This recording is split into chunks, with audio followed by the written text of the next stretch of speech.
আসল কাজ না করে সনদ সংস্কার করে কি হবে? সংবিধান বদলায় কি হবে? যেই সেই কিচ্ছু পাবেন না। ফিরে আসতে হবে কোরআন সুন্নাহর ফর্মুলায়। সনদ যতই বানান, যতই সংস্কার করেন, কোনো কাজ হবে না। কোরআন ও সুন্নাহের ফর্মুলায় সমাজ ও রাষ্ট্র যদি বিনির্মাণ করতে পারেন, সেই দেশে চুরি থাকবে না, দুর্নীতি থাকবে না, অন্যায় থাকবে না, খাদ্যে ভেজাল থাকবে না, লুটপাট থাকবে না। আফগানিস্তান দেখেন, ইসলামী রাষ্ট্র কায়েম হয়েছে, সারা দেশ থেকে চুরি গেছে। যে মানুষগুলো আগে আফিম চাষ করত, নেশা, এই মানুষগুলো এখন জাফরান চাষ করে। কথা বলে না। উন্নত মানের 1 কেজি জাফরানের দাম 3 লক্ষ টাকা। আগে চাষ করতো আফিম। আফিমের খেত আর নাই, নেশাখোর নাই, সব তওবা করে মসজিদে ঢুকছে। আফিমের খেতগুলোতে চাষ হচ্ছে এখন জাফরান, স্যাফরন। 1 কেজির দাম কত? 3 লাখ টাকা। স্বর্ণের চেয়ে কম না তো? সুবহানাল্লাহ। সেখানে চুরি নাই। আমি মুসলিমরাই শুধু বলে না, অমুসলিমরাই বলে, যখন ইমারাতে ইসলামিয়া প্রতিষ্ঠিত হয়েছে, কোরআন ভিত্তিক শাসন আফগানিস্তানে, ভারতীয় যারা কর্মকর্তা ওইখানে চাকরি করত আগের সরকারের আমলে, সবগুলোর ভয়তে ধুতি ঢিলা হয়ে গেছে যে তালেবান, এরা মোল্লা, এরা না জানি আমাদের মেরে ফেলে। কোন একজন হিন্দুর গায়ে তারা আঁচড় দেয় নাই।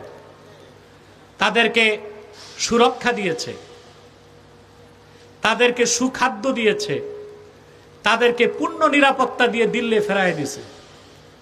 দিল্লি এয়ারপোর্টে দেশি বিদেশি সংবাদ মাধ্যম যে উপস্থিত, রিপোর্ট নিবে যে তালেবান কয়টা লাথি দিছে, কয়টা ঘুষা দিছে, কয়টা ব্যাট লাগাইছে। ওরা এসে রিপোর্ট দিল যে না, আমাদের গায়ে আঁচড় দেয় না, বরং প্রচন্ড রকমের সুরক্ষা দিছে।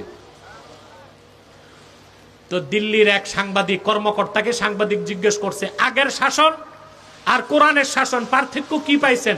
বলে 3-4 দিনে পার্থক্য বুঝি নাই, তবে একটা পার্থক্য পাইছি।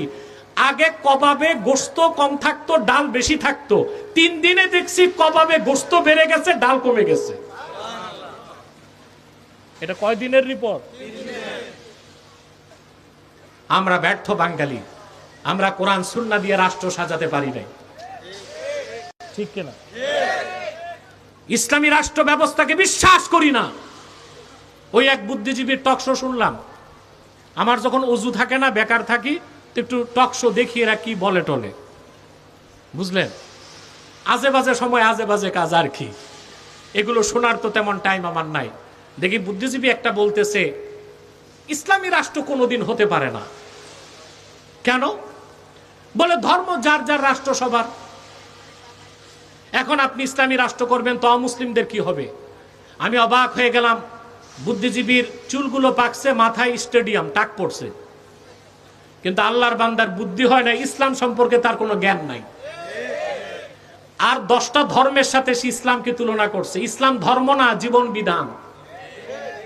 মানুষের ব্যক্তি জীবন, সমাজ জীবন, রাষ্ট্র জীবন, দেওয়ানি, ফৌজদারি, আইন, আদালত, সংসদ, সেক্রেটারিয়েট কিভাবে চলবে তার সুস্পষ্ট নির্দেশনা কোরআন ও সুন্নাহে পাওয়া যায়। অতএব মানব রচিত, মিথ্যা আশ্রিত ধর্মের সাথে ইসলামকে একটা ধর্ম মনে করা চরম মূর্খতা। ইসলাম পূর্ণাঙ্গ জীবন বিধান। বরং ইসলামী রাষ্ট্র কায়েম হলেই সেই রাষ্ট্রে অমুসলিমরা সুরক্ষা পাবে, নিরাপত্তা পাবে। এখন কি যেসব দেশে গণতান্ত্রিক রাষ্ট্র প্রতিষ্ঠিত আছে সেখানে কি সংখ্যালঘুরা সুরক্ষা পায়? বলা হয় পৃথিবীর বৃহত্তম গণতান্ত্রিক দেশ ভারত।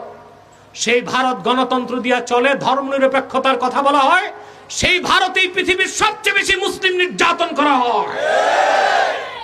আমেরিকা গণতন্ত্র দিয়া চলে, ধর্মনিরপেক্ষতার কথা বলে, কিন্তু সেখানে বর্ণবাদ, শ্বেতাঙ্গরা যখন তখন কৃষ্ণাঙ্গদেরকে পিটিয়ে হত্যা করে, সেখানে কোনো আইন নাই। তো সেখানে গণতন্ত্র কি পেরেছে সংখ্যালঘুদের সুরক্ষা দিতে? ইসরায়েল তারাও বলে ধর্মনিরপেক্ষ রাষ্ট্র, গণতন্ত্র দিয়া চলে। সেই দেশে গণতন্ত্রের দোহাই দিয়ে লক্ষ লক্ষ মুসলমানকে হত্যা করা হয়েছে।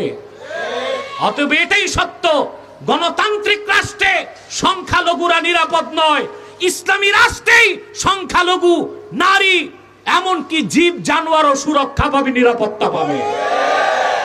ওই বুদ্ধিজীবী, গরু মার্কা বুদ্ধিজীবী, ও ইসলাম সম্পর্কে ওর কোনো ধারণা নাই। গণতন্ত্র পৃথিবীতে কত বছর? আমেরিকার ইতিহাস 250 বছর। আর কোরআন সুন্নাহ দিয়ে শরিয়া রাষ্ট্র চলেছে পৃথিবীতে 1 বছর 2 বছর নয়, 1250 বছরের বেশি। ঠিক কিনা বলেন? সেসব রাষ্ট্রে কি হিন্দু বৌদ্ধ ছিল না? ইহুদিরা ছিল না? তো ইসলামী রাষ্ট্র হবার কারণে সেখানে কি তারা নির্যাতিত ছিল না আরো আদরে ছিল? বর্তমান আফগানিস্তান ইসলামী রাষ্ট্র হয়েছে, সেখানে কি হিন্দু নাই? শিখ ধর্মের লোক নাই? বৌদ্ধরা নাই? কারো গায়ে হাত দেওয়া হয় না? ধর্ম পালনের সুযোগ আছে? ইসলাম সম্পর্কে অজ্ঞতাই তাদেরকে এই মূর্খতার সাগরে ভাসিয়ে রেখেছে। আমরা আল্লাহর কাছে তাদের হেদায়েত কামনা করি।